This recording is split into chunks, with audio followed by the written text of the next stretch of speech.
From Ares crashing a Kryptonian ship in Man of Steel to eliminating Diana's Amazonian roots, here's why Zack Snyder's Wonder Woman plan is a terrible idea. Zack Snyder is a huge name in the world of comic book adaptations. His name is synonymous with the DCEU, and for nearly 10 years he was behind the camera for many of the biggest superhero films that have been released within the last decade. Known best for directing Man of Steel, the film that kickstarted the DC Extended Universe, Snyder also directed the follow-up films Batman v Superman: Dawn of Justice and Justice League. It recently came to light that DC's Wonder Woman, the superhero flick that made a splash in theaters back in 2017, bringing the Amazonian heroine back into the mainstream comic world in a big way, could have been pretty different if Patty Jenkins hadn't been the director responsible for bringing the film to life. While Zack Snyder may have never been at the helm of a Wonder Woman story, Diana Prince did make her first modern-day appearance in the DCEU in Snyder's 2016 film Batman v Superman: Dawn of Justice. When she crash-landed into the hearts of comic book fans around the world, she was loved by audiences immediately, and her small role in the film helped tease her future in the DCEU, which would go on to become a pretty big one. A year after the release of Batman v Superman: Dawn of Justice, Gal Gadot took the world by storm again as Diana Prince in Jenkins's feature film, which became a global hit. The American Film Institute selected it as one of the best films of 2017, and some critics even considered it to be the best film in the DCEU to date. Snyder acted as a producer and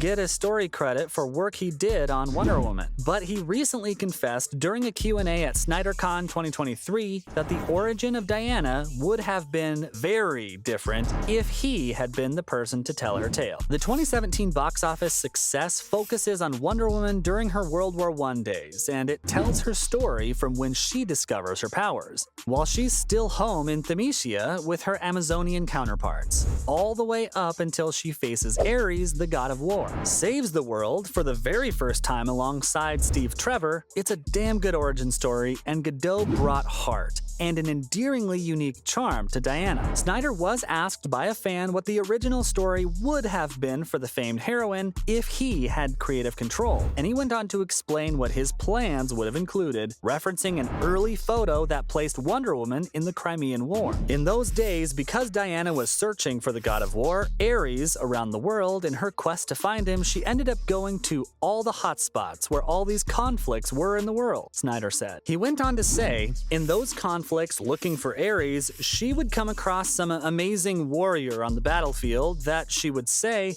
"Hey, I'm looking for this god of war, I need a team to help me." He continued to elaborate on his original ideas, but things went in a direction that even most Super Snyder fans wouldn't be too thrilled about. And it's fair to assume that a lot of die-hard Wonder Woman fans wouldn't be thrilled about it either, as it would have changed the story of more than one major character. Snyder told con-goers that in his plans, there was a chance that Zeus, the person responsible for creating Wonder Woman, could have been Kryptonian, which would make the other Amazonians he created Kryptonian as well. Doing this would toss him and Wonder Woman by default into the same mix as Superman. If Zeus were Kryptonian, it would completely change the comic book origin of how Wonder Woman came to be, well, Wonder Woman. Making her Kryptonian would eliminate the element of her Amazonian roots, which is a key part of her beginnings in the original story. Snyder went on to explain just what it would have meant if Zeus were not only a god, but if he was from Krypton,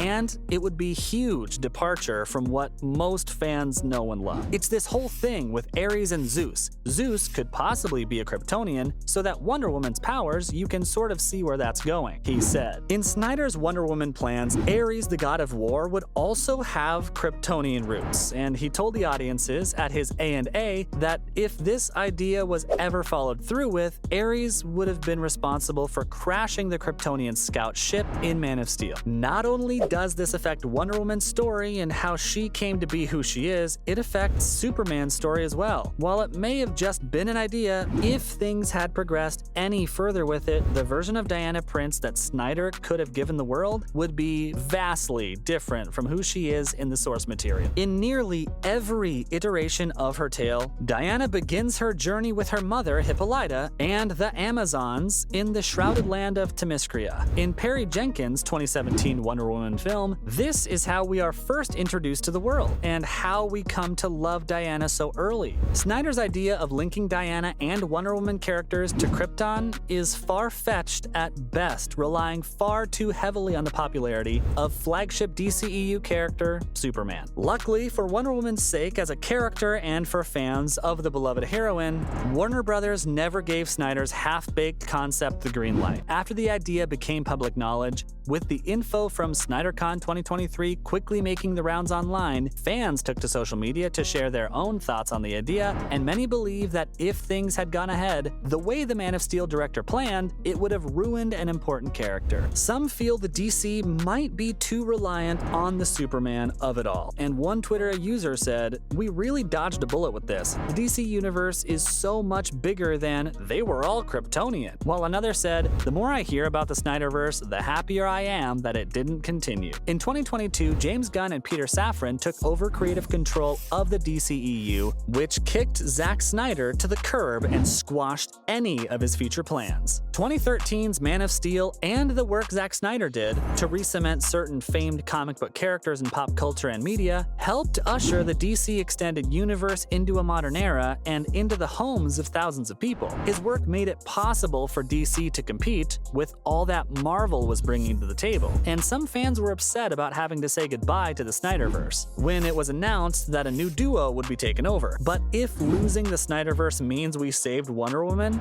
it was worth it. I've really enjoyed Snyder's movies, but I'm glad this didn't come to fruition. Can't build a cinematic universe off his ideas, said one Twitter user. Fans over on YouTube had similar responses when it comes to the Snyderverse and some of his ideas. One user said, "Hated Snyder's intention to be edgy for the sake of it. Gunn understands to respect the source material. Patty Jenkins' Wonder Woman earned over $800 million at the box office, and while its follow-up film, Wonder Woman 1984, didn't live up to its predecessor's hype, the version of Wonder Woman that Jenkins brought to the world remains beloved in the DCEU." A third Wonder Woman film was supposedly in the works, but creative differences with Warner Brothers and the DCEU being in a major transitional period reportedly led to the director walking away from the project. As of right now, there's no word on where we might next see Wonder Woman in all her superhero glory. But considering Snyder had hopes of giving the world a majorly different version of a character we love, we're grateful to have Patty Jenkins behind the camera for the two Wonder Woman films we did get. Luckily, Diana never had to worry about kryptonite, so there you have it, folks. From Ares crashing a Kryptonian ship in Man of Steel to eliminating Diana's Amazonian roots, that's why Zack Snyder's Wonder Woman plan is a terrible idea.